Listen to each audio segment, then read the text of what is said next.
Salut à tous, alors aujourd'hui je vais faire une vidéo un peu particulière dans le sens où je vais faire une sorte de coup de gueule dans laquelle je vais parler de quelle langue apprendre, quelle langue choisir face à ce que peut en dire la société, votre entourage, et un peu aussi de confiance en soi, voilà, de choses comme ça qui sont rarement abordées parce que bon, j'aborde aussi beaucoup de choses du style améliorer son écoute, apprendre du vocabulaire, voilà des choses comme ça que vous allez faire au jour le jour pour apprendre une langue.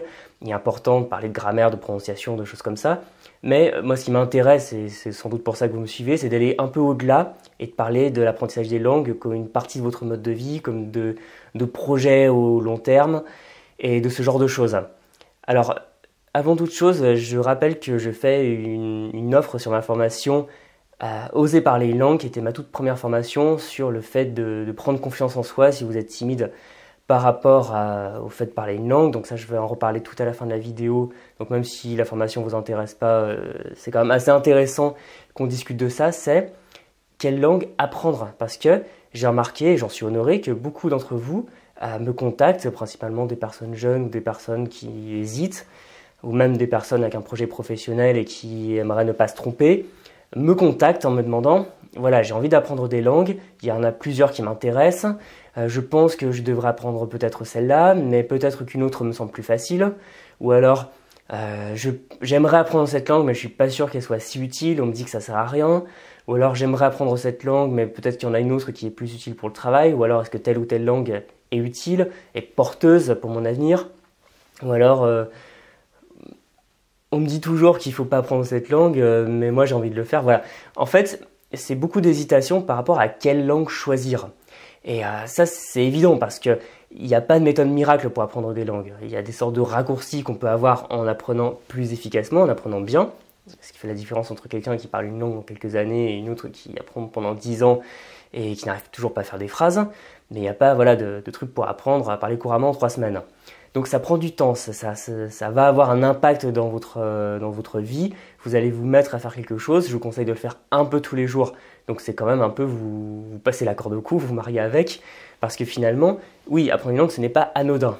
Mais moi, ce qui m'énerve, surtout en France, donc les Belges, Canadiens, Suisses, francophones d'Afrique, vous allez me dire ce que vous en pensez aussi, c'est qu'en France, il y a beaucoup, encore une fois, de pression sociale. Donc j'ai fait une vidéo sur les Français avec les langues qui scrutent leurs erreurs, qui rejettent sur les autres un peu leurs démons en disant « Ah, il a un accent pire que moi, je vais le critiquer, comme ça je me sentirai bien ».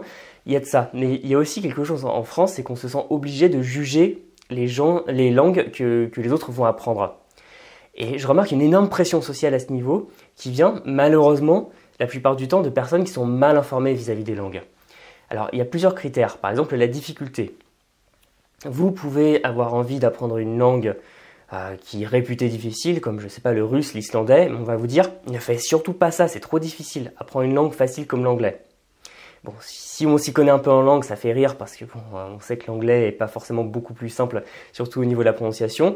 Mais encore une fois, on part de préjugés qui sont malheureusement entretenus par pas mal de blogs, de chaînes de langues sur les top 10 des langues les plus difficiles.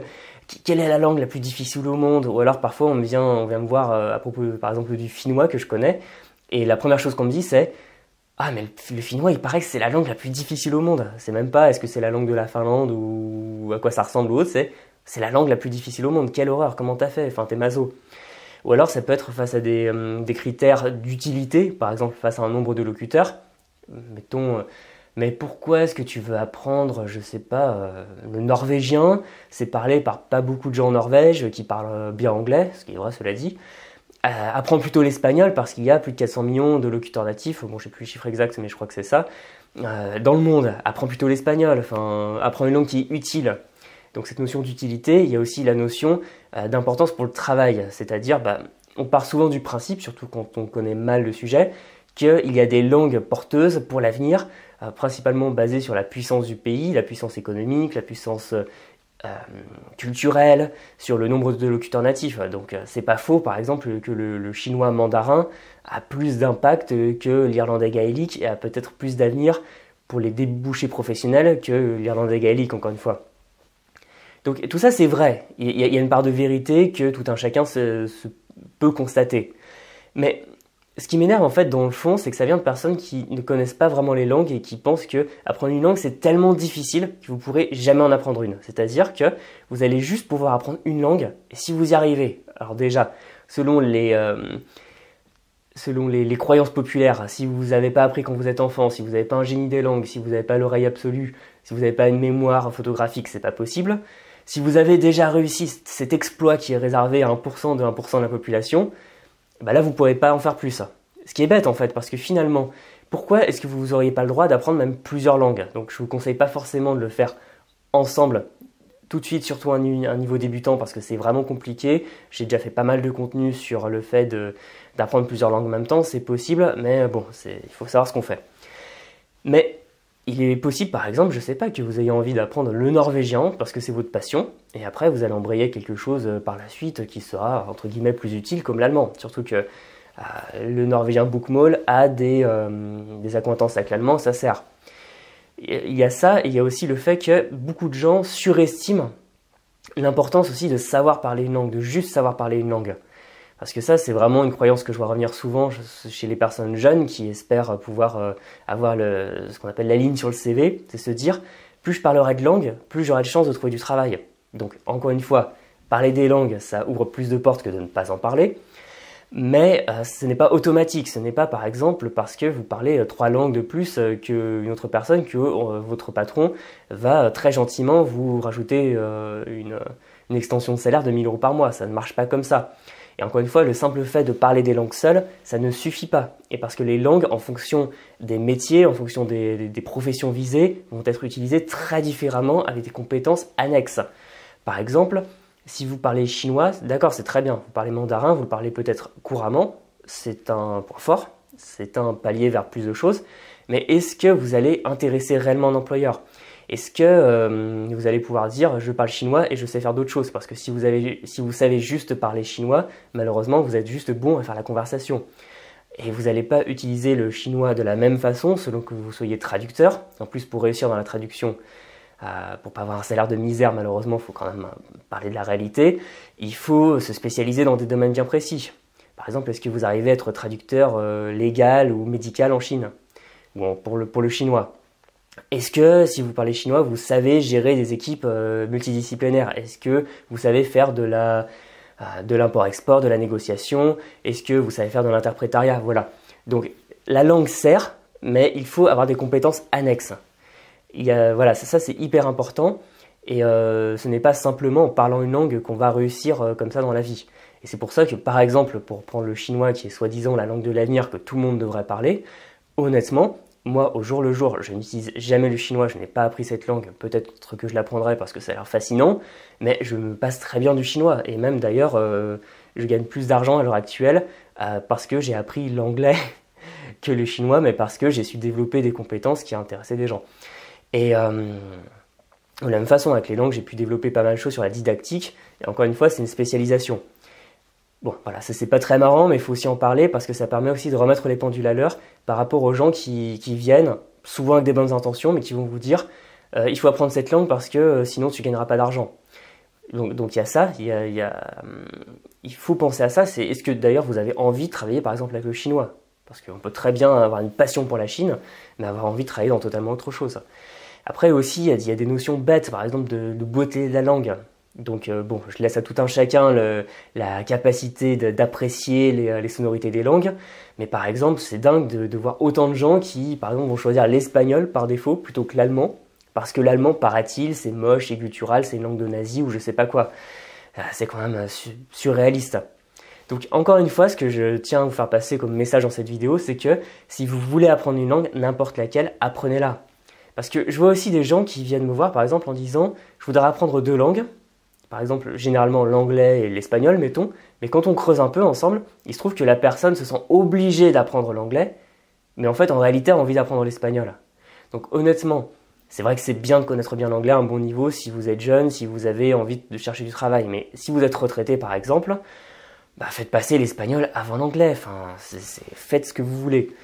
Donc, c'est sûr, il y aura des langues plus porteuses que d'autres, mais encore c'est différent, ça dépend.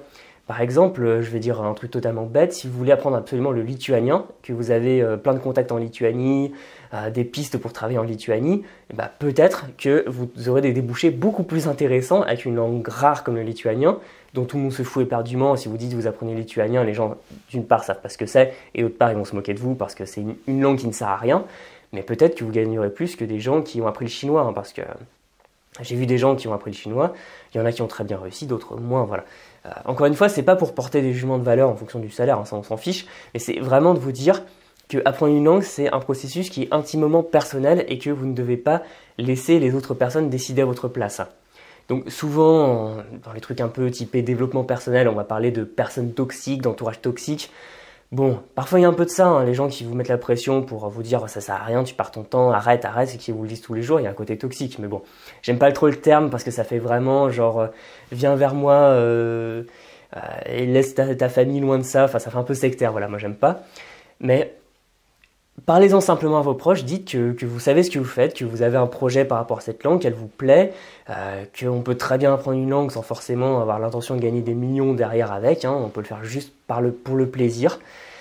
Et finalement, c'est simple hein, comme message, faites ce que vous voulez, apprenez la langue que vous voulez. Si elle est réputée difficile, c'est pas grave. Ne choisissez pas une langue plus facile par défaut parce que on vous a dit que c'était plus facile. Et généralement, c'est pas vrai, c'est totalement bête. Par exemple, oui, j'ai mis beaucoup plus de temps à atteindre des bases en japonais qu'en italien. Mais par exemple, pour parler couramment italien, comprendre les gens dans les trous paumés, les paesi d'Italie, honnêtement, il faut s'accrocher. Ce que je veux dire, c'est qu'au bout d'un certain degré de maîtrise, la difficulté, ça devient à peu près la même en fait. Et tout dépend de votre motivation. Si vous n'avez pas de motivation à la base, honnêtement, c'est une perte de temps. Si vous apprenez une langue par défaut parce que vous dites « paraît-il que c'est la langue de l'avenir, donc je vais aller dans cette fac plutôt qu'une autre », non, c'est une perte de temps. Donc réfléchissez-y, choisissez la langue qui vous intéresse. Bon, voilà, si c'est un choix qui est commun, comme par exemple apprendre l'anglais parce que ça vous ouvre plein de portes, parce que vous avez besoin de passer un test pour un entretien d'embauche ou autre, allez-y aussi. Mais si vous voulez aller vers des langues plus rares, il n'y a pas de problème. Les langues rares, c'est pas moche, c'est pas sale, et vous pouvez le faire. Et vraiment, ne vous laissez pas enfoncer par votre entourage, ne vous laissez pas enfoncer par les gens qui vous disent « mais c'est quoi ça ?» Parce que moi honnêtement, quand je dis que j'ai appris le finnois, parfois les gens me regardent bizarrement. Moi après je dis que j'ai appris plein d'autres langues, donc je peux pas dire que j'ai fait les mauvais choix. Mais je vois qu'il y a quand même une pression sociale forte qui est très pénible, qui peut être très pesante si on manque de confiance en soi, si on n'ose pas affirmer qu'on apprend une langue rare. Et on peut facilement se décourager. Mais voilà, je ne vais pas parler plus, apprenez vraiment la langue qui vous intéresse, la langue qui vous passionne. Et c'est cette passion qui va vous porter non seulement à la maîtriser très bien, et un jour vous pourrez en apprendre d'autres qui sont réputés plus utiles. Et encore une fois, c'est vous qui décidez, c'est votre apprentissage. Point final. Voilà, je vous remercie d'avoir regardé cette vidéo. Si vous avez déjà eu des expériences désagréables, n'hésitez pas à en parler en commentaire, on peut en discuter, partager nos pires anecdotes. Vous pouvez aussi vous inscrire à la chaîne, me laisser un pouce. Et pour terminer, comme je vous l'avais dit, j'ai décidé de fermer l'accès à ma formation Oser parler une langue parce que bon, je l'avais sortie il y a quasiment 2 ans. Elle a vieilli un peu, je trouve, au niveau de la vidéo, des choses comme ça. Donc, vu que je me place des standards de qualité assez hauts, j'ai décidé de l'enlever du site. Mais bon, vu qu'elle reste quand même pertinente, et surtout parce que je sais que beaucoup de gens en France et en francophonie se sentent nuls en langue, ont peur de parler, se sentent paralysés, ont peur d'être jugés quand ils parlent des langues. Voilà, c'est l'occasion. Je vous ai divisé le tarif par 2. Elle sera disponible jusqu'à dimanche de cette semaine. Je crois que ça sera le 18, dimanche 18. Et voilà, vous pouvez y accéder à un tarif plus intéressant si le sujet vous intéresse. Comme ça, on pourra travailler dessus ensemble, sans jugement, pour que vous preniez enfin confiance en vous, parce que vous aussi, vous pouvez parler une langue. Voilà, donc pour terminer, apprenez la langue que vous voulez, faites-le avec passion, et surtout, faites taire les rageux, les rabat-joie, et faites-vous plaisir. À bientôt, salut.